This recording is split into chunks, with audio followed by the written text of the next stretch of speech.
Good morning and welcome to the Sports Debate Show. I am your host, BA. I'm here with James J. Train Martin and Jack Hirsch. I hope, gentlemen, are doing fine this morning. I know two of us are going to be a little bit chilly.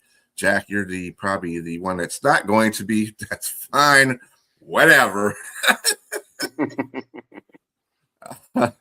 Yeah. Let us get to You gotta our follow up. debate. You gotta tell them I'm in Florida. So if someone's watching the show, you're just telling them I'm not cold. I mean, Well, you're in Florida. Okay.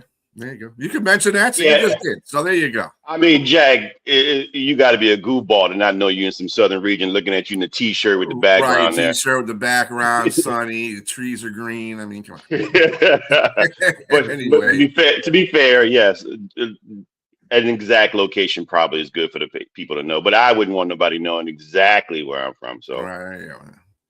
Anyway, getting to the debate questions, we got some good ones for you today. We're going to start off with football because that's going to be the emphasis this weekend. Coaching shuffles are going on, and here's one that I kind of found amusing, actually. Would it make sense for Buffalo Bills to hire Philip Rivers to be their next head coach instead of any other available candidates? I'm going to give this one to you, Jack, since you had a question out there for you. yeah, it definitely would make sense. I don't want to hear no coaching experience. You're playing quarterback in the NFL all those years. You mean to tell me you don't know offense as well as any offensive coordinator? You have to break down defenses. You mean to tell me you won't know defenses as well as any other defensive coordinator? You've been a leader. When you're a quarterback all those years, a great quarterback like Philip Rivers, you're a leader. You're a leader the way a coach is a leader. You understand the game the way a coach does. I mean, what does he have to do? Have an initiation, sit in on coaches' meetings, become an assistant, and go through what he's gone through all along?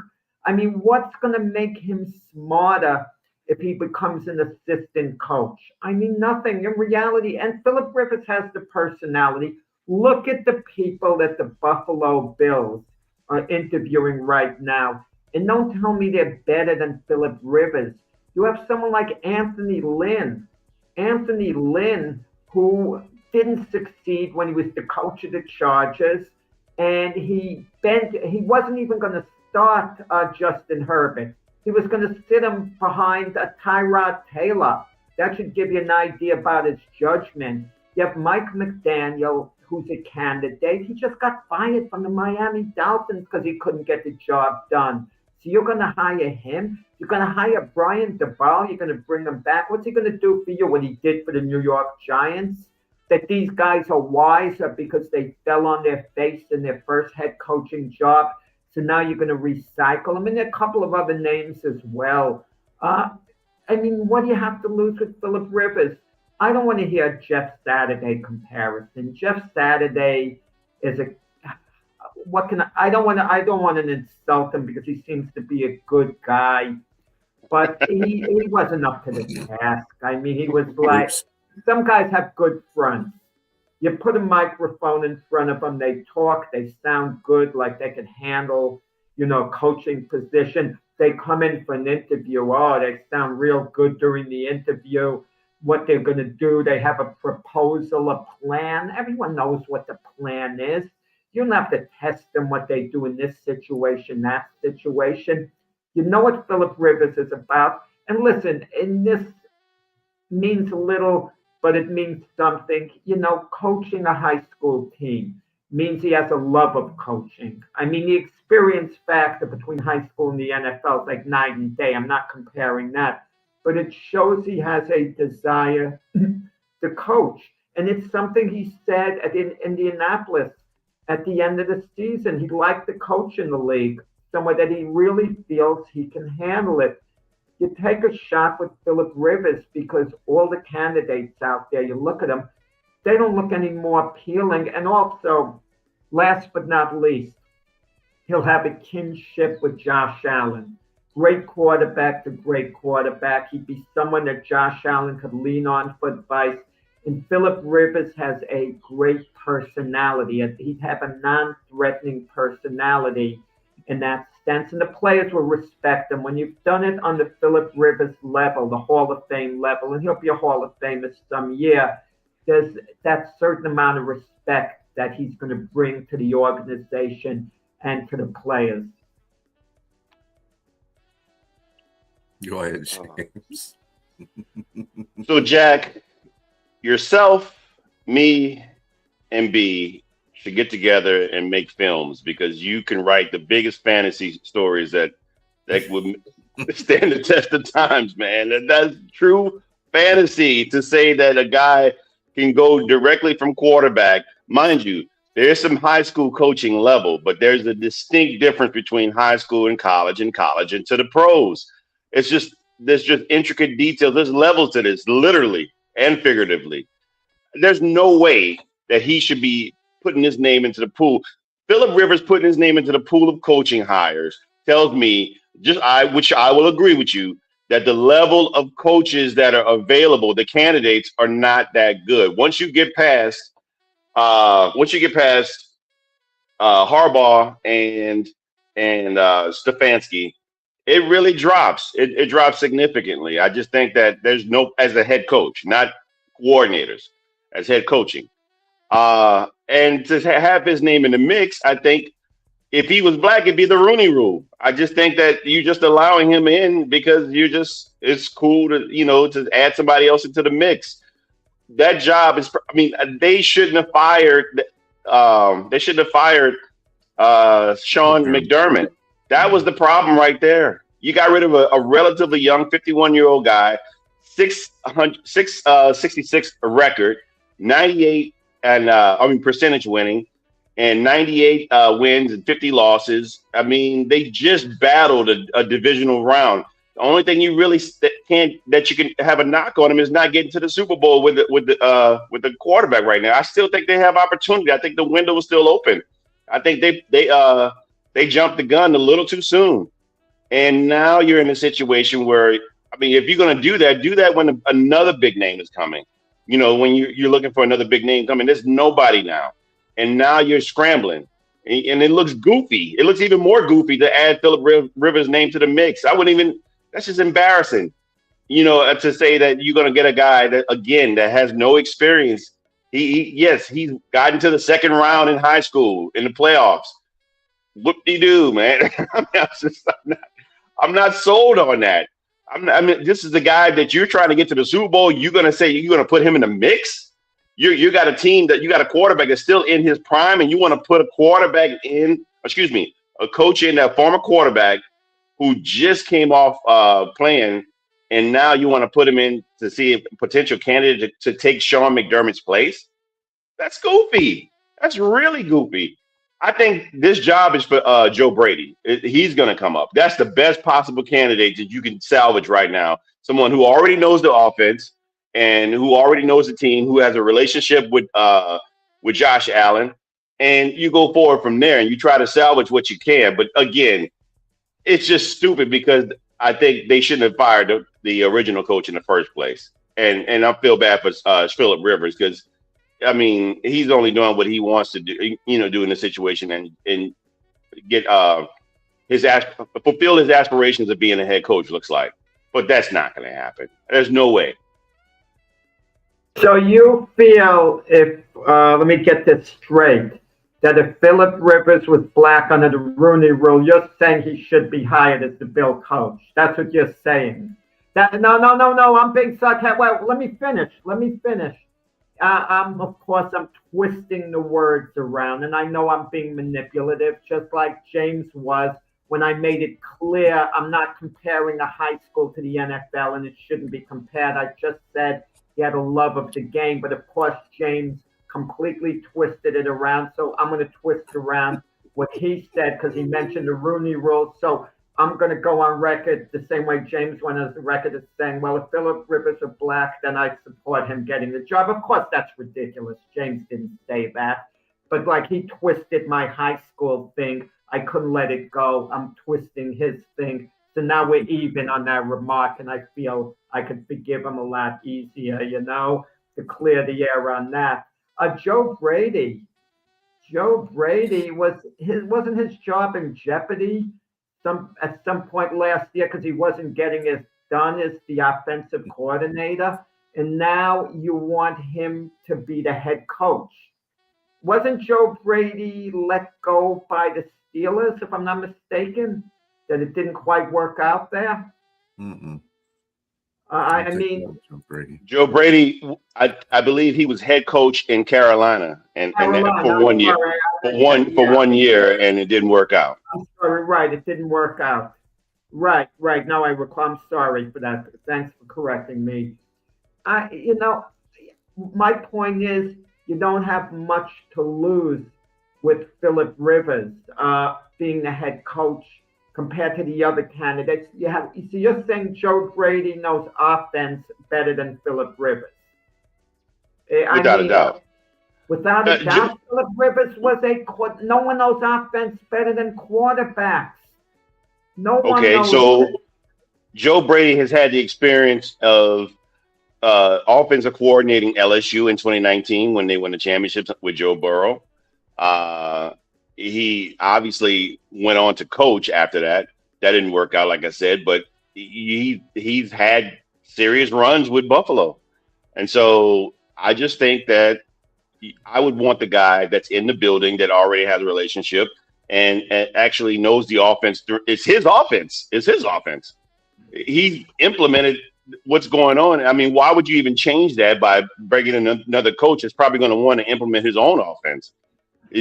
I'm pretty sure if Philip Rivers comes in, he's going to want to change that.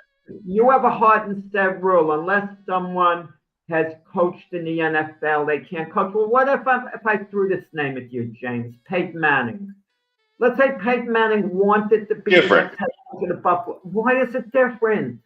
Because there's evidence of what he's done and what he was allowed to do in regards to the play calling and play changing while he was a player himself. And there's championship pedigree there too as well. So Philip Rivers, if let's just say Philip Rivers had the same way he was able to change play. I'm pretty sure he did and he was able to call plays, and they had a set of plays that he was allowed to change and call and audible and different things like that. Again, they had X amount of teams. They had like great teams that Philip Rivers was on, and then they could never get to the Super Bowl, man. They could never get there. I can't just blame him. It's a team game. Same with Josh Allen. I'm just saying, yes, maybe they can get over the hump. They got to make some other. No. I'm not going to compare Josh Allen's team to Philip Rivers' 14 with LaDainian Tomlinson and the rest of that team. That team was legit. That team should have beat the Patriots, but they didn't. They did not. And so you had an MVP in your running back, and Philip Rivers was a dog. You had your tight end. You had that defense with Sean Merriman and everybody else on that team. There's just no way they should have lost that game, but they did. It's just they got out. I mean, I would say they got out coached with Marty Ball too. So, but at the same, Marty didn't change the plays. But that's besides the point. I just, and I get it from a standpoint. Let's just say Philip Rivers was given a job in college to do that. I'd be okay with that. I think there's levels to everything. The unicorn would be Peyton Manning. You mentioned that name. I would give you that. I would give you that unicorn and say, yes, I'd give him that opportunity. Like you said, Jeff Saturday was just terrible. That didn't make any sense at all. Not at all. I agree with you. And it's just like, no, especially if I'm winning, if I'm starting from ground up, maybe if I'm going to put Jeff Saturday or somebody like or Philip Rivers in, if we're starting from ground up with nothing, but you already got something in place, you're going to really break it up. And I don't know, like I said, I'd rather go with the guy in the house. That's the offensive coordinator, Joe Brady, or another competent. I just don't see anybody else right now. It's got to be the guy. That don't make any sense. It's got to be the guy inside the building. Yeah, to both of your quarterbacks. Heck to the no. When we put Brady, I don't care how good Peyton Manning is. No, he's got to start somewhere too. Philip Rivers has got to start somewhere, whatever the case may be. And yes, I would agree that Joe Brady is the candidate for that position because he's been with the team. He's been offensive coordinator for 2 years. And the reason why a lot of people get on Brady is because of the fact the GM doesn't give him any weapons either. That's another thing. But they're doing just fine getting to the playoffs without him. And that's a testament to Joe Brady. So I think Joe Brady should be the head coach of that team. He was, like you said, he was the passing coordinator for LSU, a passing coordinator and wide receivers coach for LSU. Then he went to Carolina to be offensive coordinator. So he's gone up the ranks. And in fact, when he went to Buffalo, he was a quarterback's coach. He was an interim offensive coordinator when they got rid of Dable. So, I mean, the dude's got his pedigree. Phillip Rivers, no. Hell no. No, and no.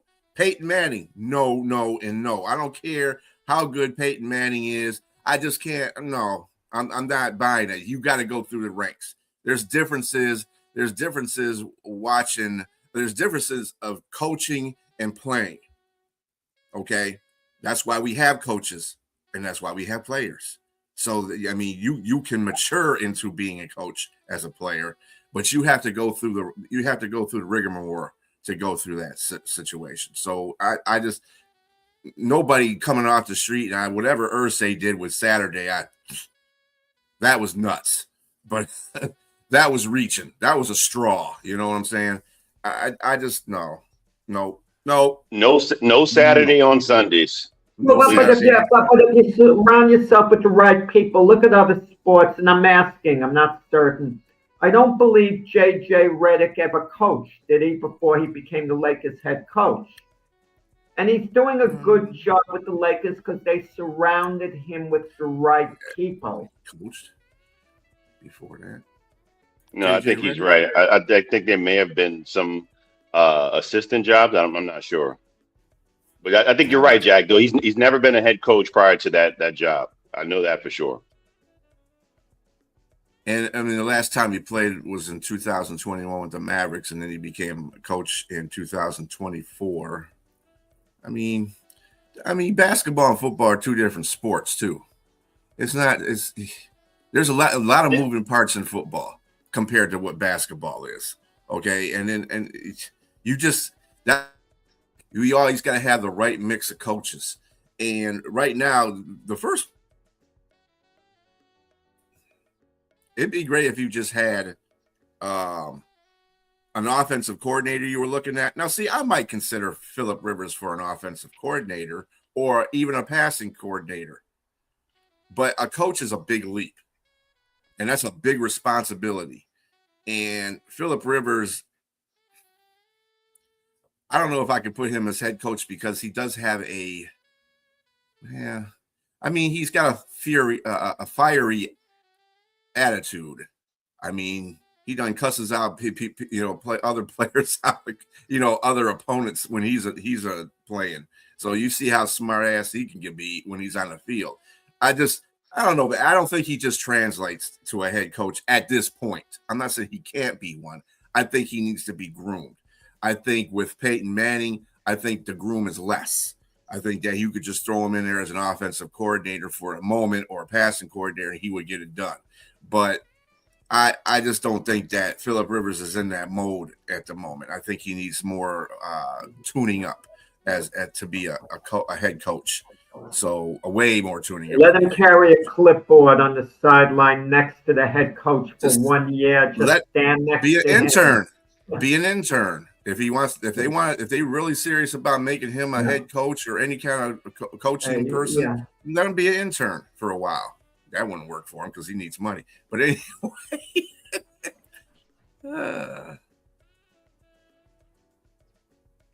well, Dave Canales had some coaching experience too. Let's not get out of here. Okay, we can move on from this. Yeah. So the next one is of the 4 starting quarterbacks for Sunday's conference game, which one is under the most pressure to perform well? Go ahead.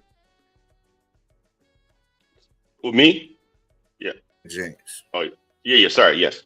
So, I'm not going to pick Matthew Stafford because I think Matthew Stafford has won a Super Bowl. He's Just when you look at someone's career, how one builds up a resume. He's like a tough dude. He's an Iron Man, and he's had many tough years in Detroit, and he's been there like pretty much their like Jack says legacy player, and he was the franchise there. And so when he went to LA, got him a championship, and I believe that was in 21, right?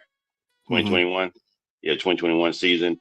Matthew Stafford has solidified himself as one of the all time greats, and so is there any pressure for him to win another one? No, no. I think he's built up a Hall of Fame career, and he's done well. Now, looking to the next guy, we're talking uh, between Jarrett Stidham. To me, it's. I mean, Jarrett Stidham. Wait, who's the other quarterback? Oh, Drake May. There's no pressure yet. Drake May is he's the MVP candidate, but he's got a whole career ahead of him and more opportunities to try to win a championship. So if he went, this is his second year in the league. So there's no pressure to win one now. I mean, he could apply the pressure on himself if he wants, but I think he has time and he's not injury prone.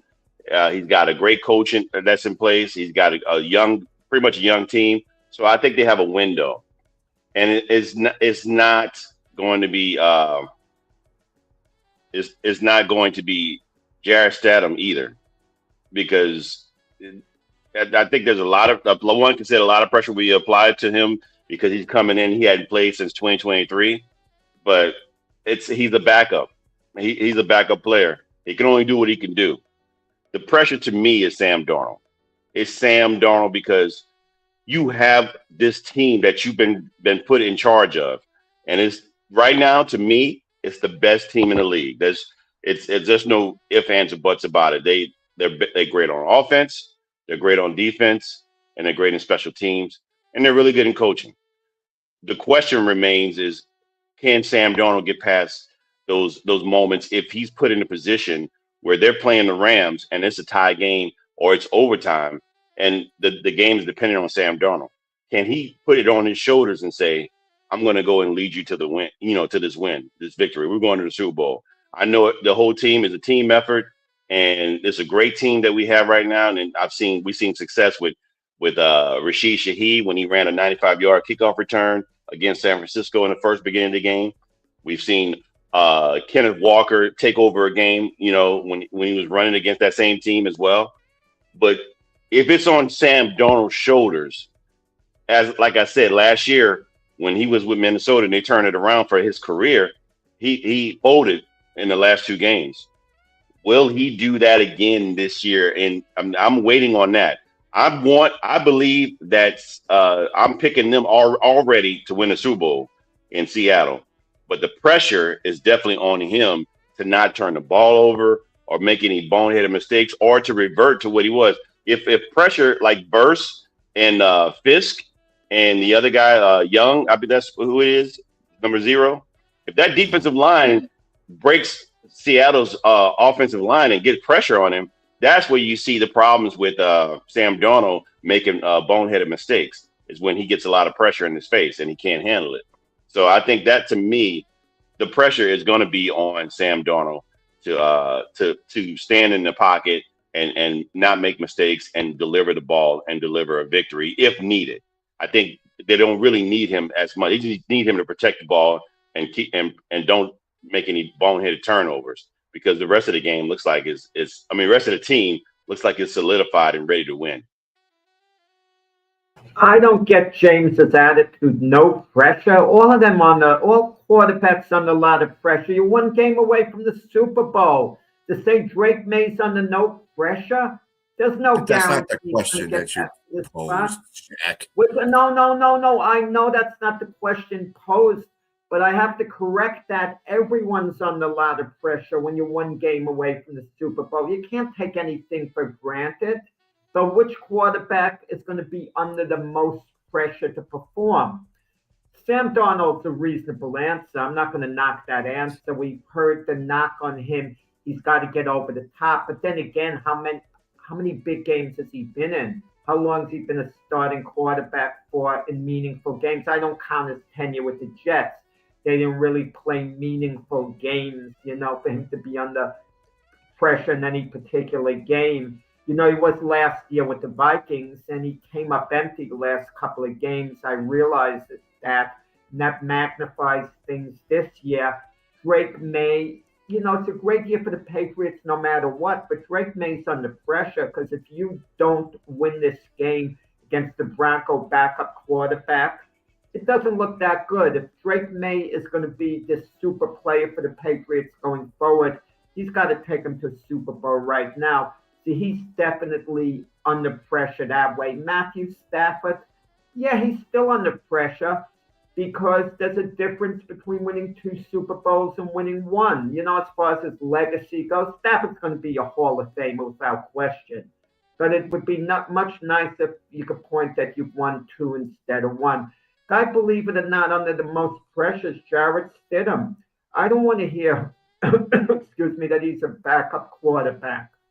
That, he could play loosey-goosey. No, he's got to play exceptionally well for the Broncos to win this game. And he's under more pressure because of the fact he hasn't thrown a pass since 2023. He might be put in a spot where he has to go out to win the game for the Broncos, lead them on a big drive.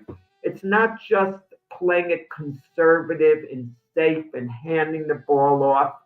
The Broncos can't play an ultra-conservative game on offense. They just can't. They're going to have to generate points. You can't count on turnovers in your defense manufacturing points. All you could do is count on your defense stopping the other team so they don't score. But where are you going to get the points from? Jarrett Stidham is not used to playing quarterback for the Denver Broncos in a regular season game. This is new territory for him. It's like walking into a new job. Who's under more pressure to perform? The guy walking into the new job, he's kind of like nervous. He's going to be taking the field. All eyes of the Denver Broncos are going to be on him, his teammates, the fan base. He's the guy. He's got to respond. So I'm going to sum up. All 4 quarterbacks are under a lot of pressure because they're 1 game away from the Super Bowl. But I think it's going to be more on Jarrett Stidham because of his circumstance. Let me say something, B, before you get there. There's no way that Jarrett Stidham has the most pressure on him because they know who he is. Everyone knows who he is. The coach knows who he is. This is a situation you just got to not take. At the same thing with Darnold. You got to take care of the ball. Don't put. They're not going to put him in a position to where the ball is on his shoulders. You know what the pressure is for Denver? The pressure is on that defense. It's going to be on the defense because they know they don't have a great running game, and you don't have Bo Nix in the game. So we got to put more pressure on us as a defense to generate more turnovers to give him more opportunities. So it's not going to be on the quarterback. It's going to be on that defense to do more things. Well, we're talking about the quarterback. But James, let me throw this at you. Who has the most to lose? If Matthew Stafford plays a bad game, he's the Rams starting quarterback next year without a doubt. If Drake May plays a bad game, he's the Patriots starting quarterback next year without a doubt. If Sam Darnold plays a bad game, there's no one out there that Seattle's going to get to replace him next year. He's the Seattle starter next year. If Jarrett Stidham plays a bad game, he might not even be back as the backup next year for Denver. So look at how it affects his career. This is Stidham's chance, if he plays a great game and gets him into the Super Bowl, to become actually a starter in the league somewhere, perhaps. The pressure is definitely on Sam Darnold. If Darnold blows it, this would be the biggest letdown, and this will definitely put him back in regression mode and put him to a situation where he may not get another opportunity like this. He may not get it. I mean, it worked out great. Quarterback next year, but they're not getting another quarterback. Seattle, they're not replacing Darnold. Next year, there's no one out there to replace him with. There's always somebody out to replace you. Who do you want? Justin Fields? Just someone to come over to Seattle? Come on. Well, they drafted a quarterback. They might put the guy in that they drafted behind him. Milroe's awful, the quarterback. Drew Lock's behind them. and Jalen Milroe from Alabama, that would be a disaster. He's a third stringer, Milroe. He I'm can not beat saying I'm anybody. not saying I'm not saying he's going to be the starter, and nor am I going to say that Sam Darnold's going to mess up the situation. But you could get Daniel Jones. I mean, I'm just saying you can get. I'm not saying that Darnold is on a level that he should not be picked as the quarterback, but I'm just saying he can't afford to mess up like he did last year. He can't. Not with this team. Because how If many that, opportunities are you going to get with this type of team to get to the Super I'm Bowl? just going to say the last thing on the matter. If that happened and Seattle moved on from Darnold and they got Daniel Jones next football season, I could see you and Brian saying, "Oh, Seattle never should have moved on from Sam Darnold the way the Vikings did." Anyway, I'm not going to be playing Nostradamus here, but anyway, I think I'm going to have to agree with Jack. I think that Stidham is the guy that's got the most pressure on him. Yeah, he's Peyton's guy. He's the backup quarterback. Dude hasn't played since 2023. He's playing in one of the biggest games Denver has. You might say the defense has the most pressure on it, but no, the offense has got to move the ball. He's got to get the ball to people. I mean, he can't just keep handing off to Harvey all day. That's not going to happen. He has to make some throws in that game. It is a conference championship. There is a lot on the line for Denver. See, if Denver doesn't get to it, that's going to be a problem because New England's in it. I'm sure you could attest to a lot of New England fans. They didn't think they were going to make it this far. They knew they were going to be a good team, but they didn't think they're going to make it this far. Okay, LA was Stafford. It's Stafford. Okay, he's an MVP along with May. Sam Darnold, yeah, he's got his little quirks, but if they lose that game and it's not on Sam Darnold, then I don't see the pressure being on Sam Darnold as much as Stidham. I think it should be on him, but it's not as much as Stidham. I think it's a 1A, 1B situation. But Stidham, he's coming in there cold. Practice-wise, he's practiced with first team for about the last week. But, I mean, he hasn't done anything else for the whole season. He's been a backup. That's about it. And, if he goes down, they got Eleanor. They're going to be screwed. So, Denver is just not – it's going to be tough for Stidham. He's going to have to come in there and play Captain Saver. So I don't know if he can do that. He hasn't shown me anything in his past history that he can. And they're going against New England's defense is not a bad defense. Okay, let's not get that twisted. New England's got a really good defense too. And they have a comparable offense. They can move the ball down the field. Now, I know that Denver has some very good corners. They have a good front line. They're going to have to know how to attack them. They're going to probably have to start with the running game. But other than that, I don't think that May is under any pressure either because he's just they didn't think New England was going to get to that point anyway. So it would be a good season if they lost to Denver. But, but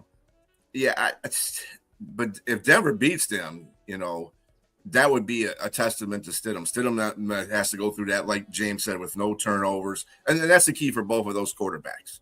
No turnovers. It's a key for all four quarterbacks, really, to tell you the truth. It's whoever doesn't turn the ball over as a quarterback. But Stidham, I can't ride with the fact that he's not the one with the most pressure right now. He's just not. He's dude. 2 years, you've been a backup. You haven't really performed well when you had the chance to perform. I mean, under circumstances where you were at, true, but at the same time, you didn't do it. And now, I mean, I know you're Peyton's guy, but now you're putting in a conference championship game. Come on. That's a lot of pressure to put on a quarterback. So I just think he just has it, just in a moment type of pressure. Anyway, let's go to our next question here. Going to the NBA, when it is all said and done, who will have the greater NBA career, Zion Williamson or Jay Morant? We'll go with James on this one because Zion is his guy in the Pelicans there. So Zion Williamson is pretty mercurial at this point. Both these guys are. I mean, for different reasons. One can't keep a sandwich out of his hand. The other can't keep a gun out of his hand. I mean, it's just it's just goofy stuff, man. Just like why why are we doing this? I mean, supreme talents on both guys. Both guys Mhm. are highly talented and generational.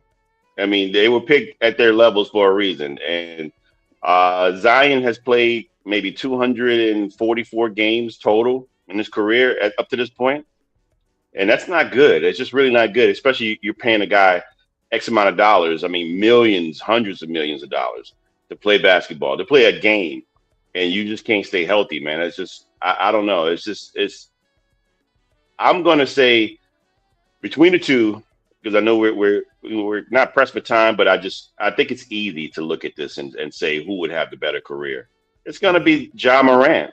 I think Ja Morant, a change of scenery for him is gonna work wonders. I don't know if you can't change the diet habits and the constant injuries of a player like Zion Williamson. That's the issues for him. Otherwise, I'd give it to him. I mean, because he averages when he plays, he averages 24 points a game, man, 24.5, and he's just dominant when he plays. But someone of his magnitude, the size and how his body contortions and moves and it's just it's destined to be injury prone. He's like 6'4", I'm sorry, 6'6", and he's like two almost sometimes upwards close to 300 pounds. That's too much. And I mean, even when he loses weight, he's down to like 240 or something like that. So he's gonna always be a big guy, but he has to be in phenomenal shape.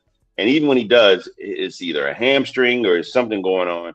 It's going to be tough. That's going to follow him. That you can't. That started in college is going to continuously be in throughout the pros. So I don't know. I hope whoever chooses him, they obviously will have to put some certain clauses in his contract to say, hey, this is how we're going to pay you. You don't need to be incentive based. And I just think that let me see. But I Mhm. mean, of the two, because I think Ja is it's just he just needs a change of scenery and some other stuff going on, and and probably need somebody like they talk about trading him to New Orleans. That was rumored. Joe Dumars would probably work great with him as well, and to get him in line. But other than that, the talent is still there, and he's not as injury prone as Zion. So I'm going to go with Ja Moran on that Yeah, I remember when they came out of the draft. I mean, Zion went one, Jay Morant went two. I mean, Zion was the consensus pick, but I remember Max Kellerman saying, Morant would be a great consolation prize.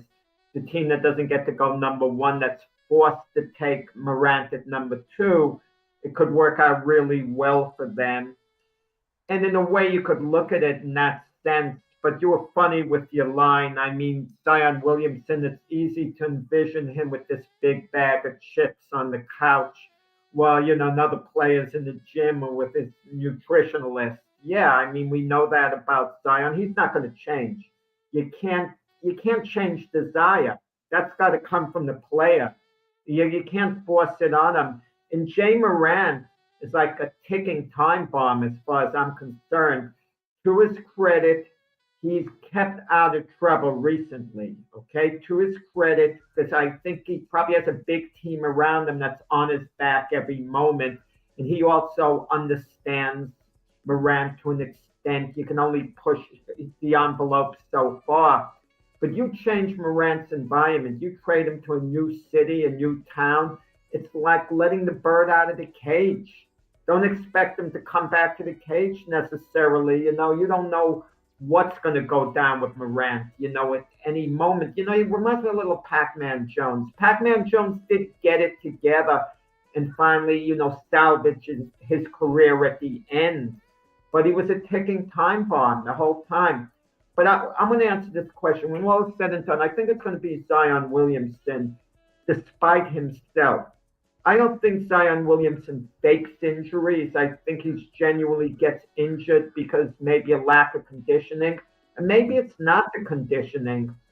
But I think Zion could give you great spurts. I don't think he's gonna. I think he's gonna. The Pelicans are gonna move on from Zion at some point. It's probably sooner rather than later. They have to. He's not a long-term solution. with the Pelicans, but I could see Zion going to a team like the Knicks, the Sixers, or whatever, and really playing great for a year or two, winning an NBA championship, and forming a legacy. I could see Morant compiling better stats in the long term. But I think the perception is going to be when all is said and done that Zion is going to be winding up with a better career at the end because I think he's going to reach a higher point than Morant is, and I don't think and I wouldn't bet against Morant being on the news for a non-basketball issue going forward. Unfortunately, I hope I'm wrong on that, and I'm not predicting that, but let's be honest about it. Morant's had his off the court issues. I'm going to go with Zion. I think the talent is finally going to hit a certain peak at some point. I just say this: Zion Williamson is either a hamstring or a ham sandwich, but at least you could do this. You could put somebody in front of his face, like what's his name? The no guy was, and just slap food out of his hand. No. Just sit there and do that and be his dietitian. Zion Williamson can get it done. His thing is just that he has to have willpower in certain things. Okay. Zion just has to have willpower. If he can cut his diet down, those are things that can be done, and make you a better player. And he needs somebody in his ear to do that. He needs a mentor, and to get him back to his shape and playing. Because when he's out on the floor, let's not say he's a dominant player. I don't think nobody can say that he isn't. When he's out on the floor, he's a dominant player. Yeah, he might get hurt. That's because of his weight fluctuating all the time. That happens with your body. But he needs to stop eating. If he stops eating and gets to a regiment, he's fine. Jay Morant, on the other hand, there's that phrase, you can take you could take the dude out the hood and can't, take the hood out the dude, you know what I'm saying? That's going to transfer to wherever he goes. He's that kind of guy. That's just all there is to it. All right. Hold on. The crazy thing is he's not from the hood. That's what's the problem. But that's what I'm trying to allude to. He's living his fantasy life, and that usually when you have that perception in your mind, no change of venue is going to change that perception in your mind. And I don't know if he's going to go to the extreme where he's going to have a case on him. Okay, Jack, I don't know about that, but he's going to be trouble for any team that gets him. He's a great player. Let's not get that twisted either. He's another great player when he's out there on the court and he's focused. But the point is, are you going to be willing to deal with that riffraff off the court and have an incident that might even happen on the court? You don't even know. Okay, he could be one of those athletes that it's going to hit the right thing and he's just going to go overboard with that. So I think Zion Williamson has a higher ceiling just because of the fact that you can correct those problems if somebody is willing to step in and be his mentor and get him away from all the food, get him back into the focus that he needs to be in. I think a mentor would be good for Zion Williamson. I don't know why nobody has stepped up and said, look, dude, I'll be, or maybe they have, and maybe he has to reject it. I don't know. But the point of the matter is that's an easier thing to cure than somebody's mentality. And that's why I think Zion Williamson will be a little bit better player. I don't know. They're both, like I said, they're both good players. But anyway, it's to be seen. I think it's just more easier to fix Williamson than it is Morant. Morant needs like a lot of therapy. Anyway, last question. Zeke blames Michael Jordan for his omission from the Dream Team, but some blame Isaiah for Detroit Pistons trading away Adrian Dantley. Isaiah denies being behind the trade. Do you believe him? You know what? I'm going to give it to Jack on this one because he likes to stir up trouble. I'm going to quote Scottie Pippen. I don't believe anything Zeke says. I mean, I know he's James's guy. I understand that. James is going to, cop out by saying, I root for the little guy, meaning because Isaiah's small but come on. Who believes Isaiah? we know this. Adrian Dantley couldn't stand Isaiah Thomas. And I'm interested when James and myself have done your comment on this, Brian, the background. Adrian Dantley despised Isaiah Thomas. He said that's the one guy he can't stand. He didn't like his ways. And Isaiah Thomas once called a team meeting. He asked each guy how they should be accountable. And that was a team of leaders, the Pistons. And Adrian Dantley's figuring, what are you calling the meeting? I don't have to answer to you. One of those. And notice how the deal was made, who it was made for. Who was Isaiah's best friend in the NBA, if not in life? Mark Aguirre. Mark Aguirre. They traded Adrian Dantley for Isaiah's best buddy. And Isaiah in the beginning said, he denied it, said, I'm so insulted anyone would even think I'm behind the deal. And then he came up with the words praising Jack McCluskey, the Piston GM, saying, but I think he made a hell of a deal. One of your teammates just got traded away, and you're going to say, I think we made a hell of a deal trading away so-and-so. And it's hard to believe the way Isaiah interjected himself in things that he had nothing to do with it at all, didn't speak with the Piston front office about what's going on with Adrian Dantley, or at the very least, he was advocating for Mark Aguirre, saying, well, we have some guys we could maybe trade for him, and maybe mention Dantley's position that he played. I'm a believer in this karma stuff. What goes around comes around. And it's interesting that, Adrian Dantley was traded during the year the Pistons first won an NBA championship, the Bad Boy Pistons. He was traded during the season. I wonder whether he ever got a ring or not. I don't know whether you know that, Brian, because he was there part of the year. So he missed out on those championships. But then again, Adrian Dantley was on the gold medal Olympic team, United States team in 1976, and Isaiah was on the boycotted team at 80. And of course, we know about the Dream Team, him not being on that, so he never got that Olympic gold medal. But, it happened later to Isaiah Thomas. Whether it was his fault or not with the Dream Team, I don't want to go there. We've debated that before. But there was another elephant in the room, and that was Michael Jordan. Even if Jordan himself never said a word negatively to anyone officially about Isaiah, we know Jordan's presence played a role in Isaiah not being on the team, because even if it was just perception, Jordan would hate the idea of Isaiah being on the team, and a number of other guys as well. Everyone knew, the relationship with Dantley and Isaiah was poison. Okay, it was really bad. Okay, and Dantley was always very open about it. Maybe Isaiah a little less open about it. And the people in Detroit, again, I believe fully Isaiah was behind it, knowing his history, how he acted. And I want to hear from James, and I especially, no offense, James, I especially want to hear from Brian, only because he's a Detroit guy. So that's really in his wheelhouse more than you and I. So what do you have to say, James? Well, everyone has to be culpable in this situation. I mean, I see the question, do you blame Isaiah for the Detroit Pistons trading away Adrian Dantley? I think to a lesser degree, he has some part in it, but ultimately I'm going to blame not him. I'm not gonna blame Adrian Dantley. I'm gonna blame the front office of the Pistons.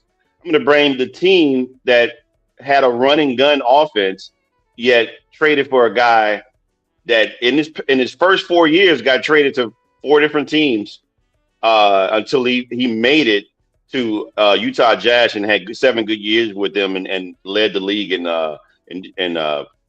scoring twice. But Adrian Dantley did not fit the style of offense and run and gun that they had. He was more of a guy that hogged the ball. He had his back turned towards the ball, and he would shoot the ball. He could score, but he was a volume guy. He needed the ball in his hands, and that didn't suit the offense, especially when you have a talent like Isaiah Thomas, So of course they're going to bump heads. Great players like that, if they're the alpha dog, they're going to bump heads. They talk about chemistry is not working. Yes, it didn't work because you had the wrong guy in the wrong system. Nothing against Adrian Dantley's talent. It's purely he was talented. He was there, but he was in the wrong system. And again, there was questions about whether or not he had a bad attitude as well. He's just a guy that spoke his mind. He didn't mind saying how he felt. It wasn't about the team. Sometimes it was about I. So I mean, great players like that are going to have some level of selfishness. So of course he had some selfish tendencies. I'm pretty sure Isaiah did too as well. But Isaiah was a point guard, so he knew with the running gun the way it worked, you got to have everybody involved. Even Joe Dumars said when he left, I got more shots. I got more shots. So when they traded him, and so you bring in a guy. Of course, is it Isaiah's friend, Mark Aguirre? Sure, it's his friend, but he got a guy in that became an enforcer and a great defensive player there for them as well. And when Mark Aguirre was gone, I'm sorry, they won a championship without him. I mean, it's not like, okay, I can see them losing and not getting there. Then you could question about whether or not was it a good idea to trade him away to the Dallas Mavericks. But they won not only one but two championships without him. So I'm thinking it was the right move. Chuck Daly wanted him going to, because he just became a malcontent. I mean, when he lost some of his minutes and he lost, I mean, they had to change the game up. That's to me, that's a selfish player. If you play the game and if it's not your team. First of all, you're getting older. You're the older guy of everybody, and so you got to wane a little bit, man. I mean, I understand you were great at one point, but and you were a great player on this team, but it just didn't mesh well with their system. So I don't blame Isaiah. Is he culpable for some things? Yes. But ultimately, I blame the front office for picking the wrong guy and putting him in your system because you were desperate and you needed somebody to help them win. So I'm going to go with the Pistons. I'm not blaming, like I said, I don't blame the players. I blame the front office of the Pistons, and I'll leave it at that. Well, my view of the situation, I wouldn't put the word blame on anybody. Pistons just saw that a person did not work in their system and let him go. Adrian Dantley was a conflicted person. He wanted the star role in Detroit. This is the reason why him and Isaiah had a lot of conflicts a lot of times, because he wanted to be the man. He thought he was a better player than Isaiah, which to a point he can be scoring wise, but Isaiah was a complete team player. The whole thing, and he also had clashes with Chuck Daly on the court. He had clashes with Jack McCloskey, the general manager, to be a focal point in the offense. And that just, when you sit there and you complain constantly about that kind of stuff, nobody wants to hear that every day. And you're not doing, I mean, it's not part of your offense. And Chuck Daly was probably the one that initiated this, because he's the one that's got to deal with that player. And Chuck Daly said, look, I can't deal with this dude every day being in my face talking about he needs more points, he needs more minutes than Isaiah. It's not working in our offense if he is. And we try to do this, and we try to put him in that situation, and it's not working for us. We're not succeeding, so we need to trade him. And fortunately for Adrian Dantley, his big mouth and his conflicts got him in trouble with the upper brass, not Isaiah, and they traded him. And they traded him for Mark Aguirre, which again was Isaiah's. But Mark Aguirre didn't mind coming off the bench. He didn't mind doing all that stuff. He didn't mind putting in hard, gritty minutes. He didn't mind doing that. So if you got a player that's out there dedicated to a situation for a player that's, abusing everybody because he's not the guy on the team, I mean, who are you going to choose? You know what I'm saying? So I don't blame anybody for the trade. Dantley might call it a blame, but I don't blame anybody. Dude, if you weren't so boisterous about being number one on the team and not and being a selfish dude, then you should be thankful. You had very good years in Utah. Utah is where they needed you. Utah didn't have any superstars at the time that he got there, and he was a superstar. And he went in there and did what he had to do for 7 years, and he became one of their all-time great players in Utah. So I don't think that was. I think that was a business decision. I think it was something that actually helped the Pistons get over the hump. Kind of like the Rasheed Wallace trade in 2000s, in the 2004 season when they got him. He elevated that Pistons team. The same thing here with you take a player away, you can elevate the team because now you have a continuity among your players. Like I told you before, Chuck Daly likes continuity. I told you this before, Jack, about the Olympic thing. He likes continuity.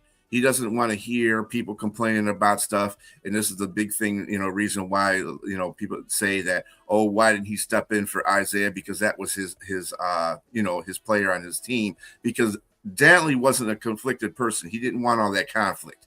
Just play basketball. That's what we're here to do. That's where I'm here to coach. I don't want to be in all that politics stuff. So if the players don't want you on the team, they don't want you on the team. That's all there is to it. I can't say nothing about it. It's about what they want. It's about the continuity they had.